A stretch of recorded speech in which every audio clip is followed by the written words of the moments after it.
In the end, Gilgamesh must choose between staying with her in paradise or returning empty-handed to the ordinary world.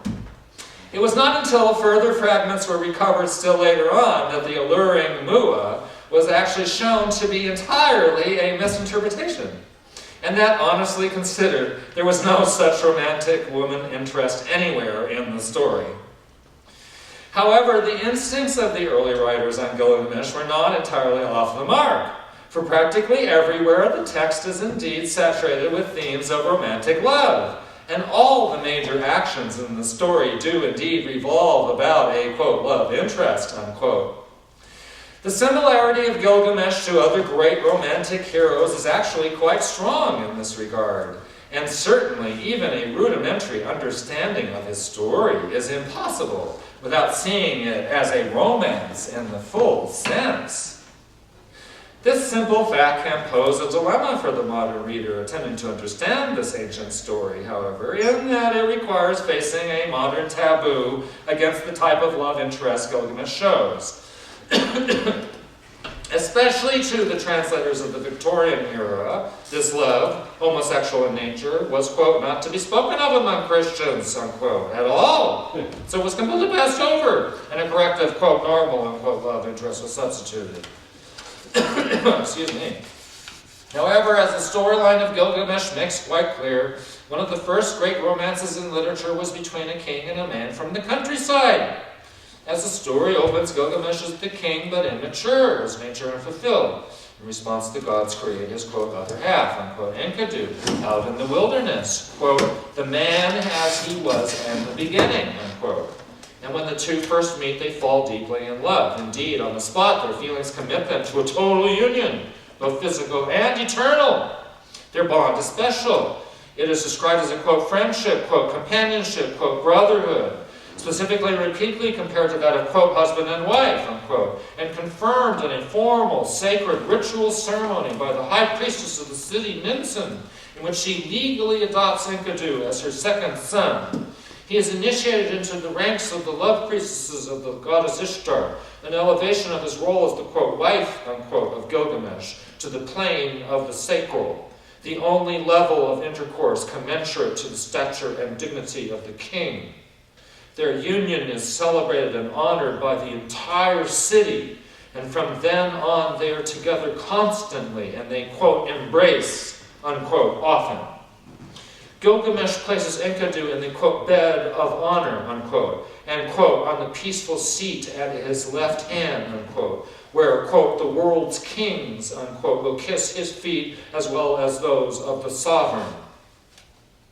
Just after they meet, Enkidu inspires Gilgamesh to seek out the demon Humbaba, and together they do so, helping each other and aided by the sun god Shamash, whose will they enact to rid the land of evil. They are inspired by love to succeed, as Gilgamesh tells Enkidu when he falters at the forest gate, quote, touch my heart and you will not fear death, unquote. And again when they face the monstrous bull of heaven, it is their love-inspired teamwork that saves the day and brings them even greater glory and acclaim. Then, when this triumph proves too much even for the patronage of the gods punish the two companions by striking at the core of their power and success, their relationship. And so they cause Enkidu to die. At this loss, Gilgamesh is shattered and crazed with grief. He refuses to let go of the body till a worm drops out of its nose. Then he roams the hills in agonizing pain. And it is this pain in his, quote, belly, unquote, that is, in his heart, from the loss of Enkidu, the loved one, which drives him to retrace the path of the sun and cross the waters of death to Utnapishtim and the plant of immortality. Clearly, then, the story of Gilgamesh is centrally a romance of homosexual love, in which the passion and longing between two men drives the action of the story and leads to the transformation and redemption of the hero. Further, this tale is without any of the homophobic bigotry or homosexual apologia so prominently associated with this topic in modern discourse. Homosexual love is treated by the Mesopotamian poet as if he were, quote, colorblind, unquote, to the orientation involved, matter-of-factly, and as having its own intrinsic worth. Although more recent translations of the Epic of Gilgamesh have been relatively forthright in their portrayals of the story's central romance, the true importance of love has still been hardly appreciated. On the other hand, recognizing the connection between love and heroism in the Epic of Gilgamesh leads to a fuller understanding of the story's meaning, which is essentially spiritual in nature. C.G. Jung, in his book, Symbols of Transformation, Neglected Works, Volume 5, has talked about the close relationship of romantic sexual love and spiritual love. Quote, "It is, if you like, shameful and degrading that the more exalted longings of humanity, which alone make us what we are, should be so directly connected with an all-too-human passion. What? A helmsman with bronze skin and black mustachios and the loftiest ideas of religion? Impossible," unquote. Yet, as Jung shows so carefully in his book, even the most seemingly innocent musings of a traveling young woman, the Miss Miller fantasies, actually take one to the, quote, strong and violent passions, unquote, of, quote, the erotic sphere, unquote, where great spiritual themes are played out.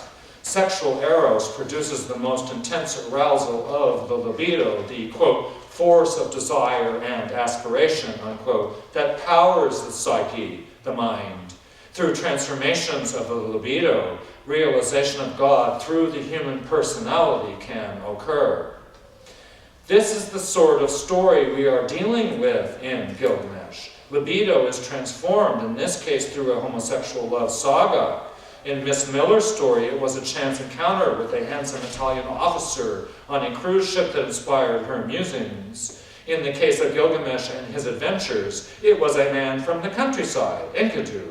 Through the tremendous and all-consuming love between Enkidu and the king, ordained and brought to fruition by the gods themselves, Gilgamesh is led through the great initiations of his life, each of which bestows on him a greater maturity and wisdom, culminating in his becoming like the god of wisdom, Lord Enki himself.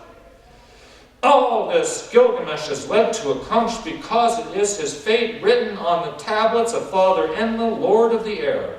Gilgamesh is to make his city Europe to shine among the Sumerians in richness and power through the actions of love working in concert with the other gods. Quote, "Love," says Jung, "proves to be the power of fate par excellence, whether it manifests as base concupiscencia or as the most spiritual affection," unquote.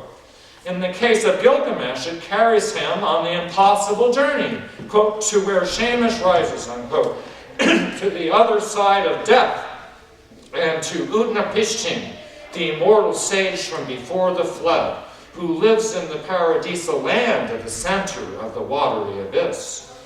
Gilgamesh is born part divine, but at the start his personality is crude and immature, wholly, quote, too human, unquote. This imbalance is corrected and the other side brought forward through love and its tribulations. Second section, the man who saw the abyss. In modern life, there are many kinds of, quote, love, unquote. From love of chocolate chip cookies, to love between mother and child, to romantic love, to love of country. Of all these loves, one in particular casts a peculiarly personal fascination: romantic love. This is the basis for modern marriage, the modern love relationship, that uncanny feeling of bright oneness, of joyous completion in another person. It is a very powerful experience to, quote, fall in love, unquote, and equally intense to fall, quote, out, unquote, of it. Indeed, to lose a lover can induce one of the most shattering emotions a person can experience, while to gain one is ecstatic. In a recent review in the gay press of a new novel, Paul Reed's Longing, the reviewer noted that, quote, "the novel had personal meaning for me because it spoke true to my own experience. While I did not have the exact experiences that the main character in the novel has, I did experience the same longing. I believe that every gay man starts out in a similar way, pulled along by a mystical ideal of true love that is tested and tried in the midst of modern gay life, unquote. And the reviewer concluded by adding, quote, "This novel is pertinent to our times and speaks to a part of us that many have abandoned. It calls you back to your own beginnings and makes you ask where you gave up adolescent ideals of true love with a man," unquote. The centrality and power in the gay male psyche and imagination of being, quote, pulled along by a mystical ideal of true love, unquote, with another man, is a theme found repeatedly expressed. For example, Harry Hay, founder of the first major American gay organization, the Mattachine Society in 1950, recalled, quote, a long ago fantasy, unquote, from his childhood in which he, quote, started to think about dash and fantasize about dash him, exclamation mark, end quote. That's how Harry would write him, quote, a fantasy love, unquote, to, quote, whom I could reach out in love. Quote, in my dream, parenthesis, which I would go on having for years, end parenthesis, he'd be standing just before dawn on a golden velvet hillside. He'd hold out his hand for me to catch hold of, and then we would run to the top of the hill together to see the sunrise. And we would never have to come back again, because we would now have each other. We would share everything, and we'd always understand each other completely and forever, unquote. Similar sentiments can be seen in a sociological study of gay identity by Leon Nungesser, where he comments that, quote, the sincere and noble benevolence we gays hold for our beloved is our most precious treasure, and one for which we struggle ardently, unquote, through our liberation.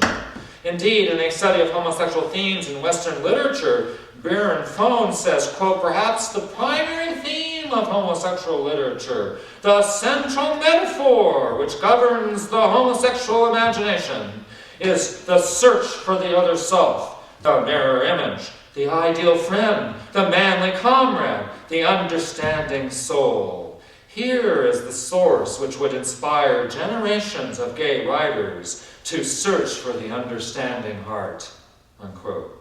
This central metaphor in the homosexual imagination, this search for the mystical ideal of true love, can be traced back into historical myths. It can be seen expressed 100 years ago in the poetry of Walt Whitman, quote, come, I will make the continent indissoluble. I will make the most splendid race the sun ever shone upon. I will make divine magnetic lands with the love of comrades, with the lifelong love of comrades, unquote.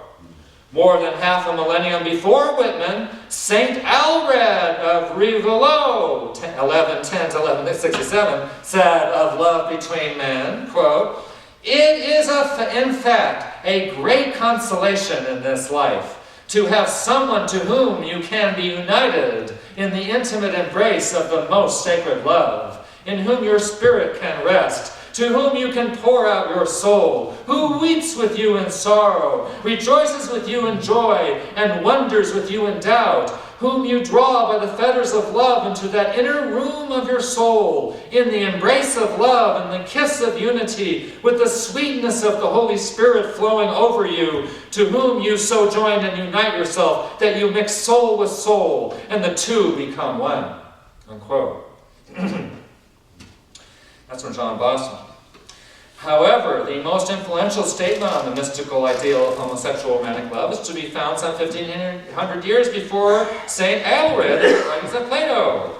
In his Symposium, it described a mythic time when humans were twice what they are now, all like creatures formed of two males, two females, or a male and a female fused together.